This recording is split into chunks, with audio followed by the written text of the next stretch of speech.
Dr. Anthony Fauci left his post as the government's top infectious disease expert last week, but that hasn't stopped the attacks from high-profile critics like Twitter owner Elon Musk. On Sunday, Musk tweeted that this week he'd release the so-called Fauci files, thought to be internal Twitter documents, though their content and relevance is unclear. I have no idea what Musk is talking about.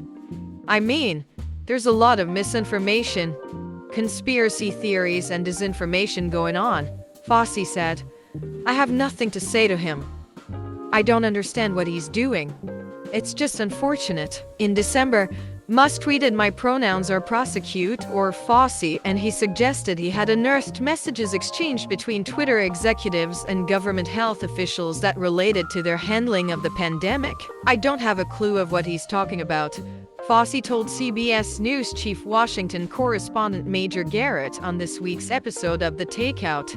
The interview was Fauci's first since leaving his government post. House Republicans, who will have subpoena power in the new Congress, have said they want to investigate the Biden administration's handling of the pandemic, and that means Fauci, a lightning rod for conservatives, is almost certain to be called to testify. I would willingly do that without any problem, Fauci said, adding that he plans to retain legal counsel. But I have nothing to hide. I could defend everything I've done. Fauci said he and his family continue to receive death threats. He still has a protective detail provided by the U.S. Marshals at taxpayer expense. I'd hate to think for the rest of my life that I was going to have people who were crazy enough to want to harm me because I have done things that have saved millions of lives.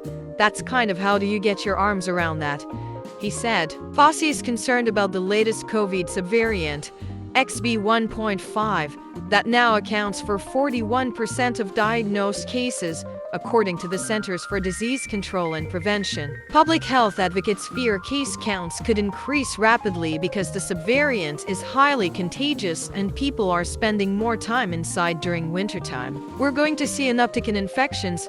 What we're also seeing is a bit of an uptick in hospitalizations, Fauci said. He acknowledged that COVID fatigue has set in among many Americans but urged people to get vaccinated and boosted. Cases in China have surged after its government relaxed the country's stringent COVID protocols. Fauci said an estimated 250 million people may have been infected in December alone. But the precise figures are difficult to pin down because the Chinese government is very opaque when it comes to sharing data. Asked whether there should be travel restrictions for Americans seeking to visit China, Fauci said, "I think that there certainly is a place for that," but he added that he would leave travel recommendations to the State Department.